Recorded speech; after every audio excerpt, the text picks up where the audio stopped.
No, di ba irrelevant. ingon mo na wag kang ayaw pagdugang, di ba?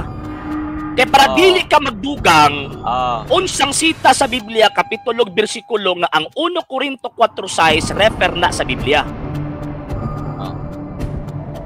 Wala kong kabalo, sige ikaw daw, kabalo ka. So tugad-tugad ang kutloan na. Unsa na? Wala kay tawag ining suporta nga tama nga panabot sa 1 Corinto 4:6.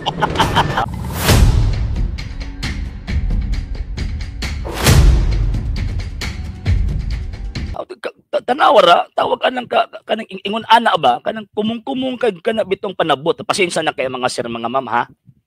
Kumong-kumong kaayo og tawag ining panabot. Ngano man di ko no motuo kung tawag ining dili mabasa niya asa pud na sa Biblia na bi. Na kung di mabasa di tinuod bi. Wala na sa Biblia. Sige dabi. Naa sa Biblia. Unsang sitas? 1 Corinto 4:6 basaha. Biblia ang gisgutan diha? Basaha sa. Biblia ba ang gisgutan din ha? Sa Tagalog, wag hihigit sa nasusulat. Ito, tingnan mo na. Kaya gani, di ba sa Tagalog, wag hihigit sa nasusulat. Biblia na. Naaraman kinsa nag-ingon ni mga Biblia na? Kinsa nag-ingon nimo unsa nang kasulatan na? Ayaw ko tawag ito baga pangutana. Kinsa nag-ingon nimo nga Biblia na? Di ba? Kanang sa 1 Corinto 4:6, kinsa nag-ingon nimo nga Biblia na? Biblia, nakasulat asa man na unsa man ibot pasabot kinsa no. Kinsa nag-ingon nimo nga Biblia na? Unsang sita sa Biblia kanang 1 Corinto 4:6 Biblia na? Irrelevant na imong pangutana, sir. Sa irrelevant na sa Tinoo. No, di ba ingon mo na wag kang ayaw pagdugang, di ba? Kaya para dili ka magdugang, unsang sita sa Biblia, kapitulo, bersikulo nga ang 1 Corinto 4:6 refer na sa Biblia. Refer gyud sa Biblia, asam din na refer og dili sa Biblia. Ayaw ko pangutan ang pangutana. No. Ayaw ko pangutan ang pangutana. Unsang sita sa Biblia, kapitulo, bersikulo nga nisulti ang mga apostol nga kanang gipunting ni San Pablo sa 1 Corinto 4:6 refer na sa Biblia. Wala ko kabalo, ikaw kabalo ka. Wala ko kabalo, ikaw kabalo ka. So tugad-tugad ang kutloan na. Tugad-tugad ang kutloan ha. Wala kay tawag ining suporta nga tama nga panabot sa 1 Corinto 4:6. Ikaw unsa na og dili Biblia unsa na? Alangan pug. Sige, mohilom ka kaya akong i-explain nimo ha.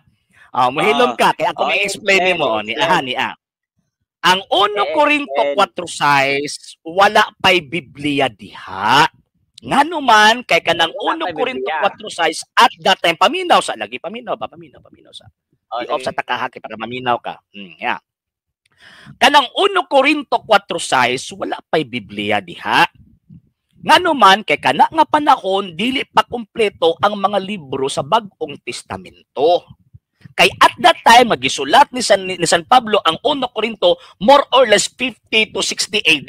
Nasulat ang mga ebanghelyo mga around 65 to 70 AD. Nahuman ang Book of Revelation mga around 99 to 100 AD. So buot ipasabot, based at tawag inong circumstansya, nga ato ang tawag inang gipresent, kanang gigo nga wag ihigit sa nasusulat, wa naguna-huna sa San Pablo din nga composed of Old and New Testament. Refer lang na dito sa gitawag og Old Testament, particularly sa ilahang gitawag og libro kadtong Pentateuch.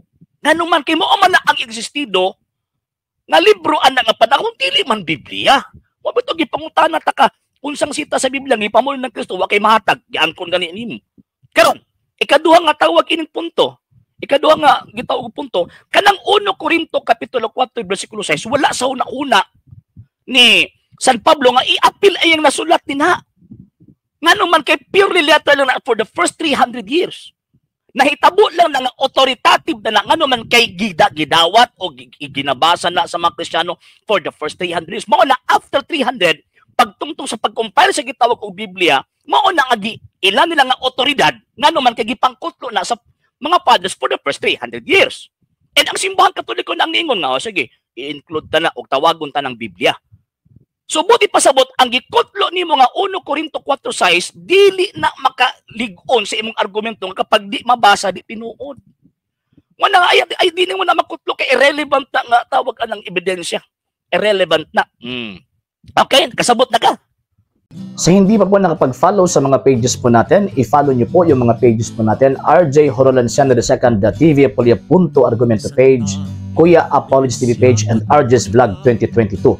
And pwede rin po kayo mag-send po dyan ng Facebook stars. And also, sa ating po mga channels, sa hindi po nakapag-subscribe, subscribe po ninyo yung mga channels natin, Dalay Catholic, Apologist International Official, RJ Sano II TV, Kuya Apologist TV, and Barrio Kawayan Religious Forum. And pwede rin po kayo mag-send po dyan ng super sticker, super chats, and super thanks. And maraming salamat po sa mga kapatid at mga Katoliko na ulis pong tumutulong sa programa po natin. Maraming salamat po. Nang dahil po sa tulong at suporta po ninyo, ang programa pong ito, until now, andito pa rin po sa social media.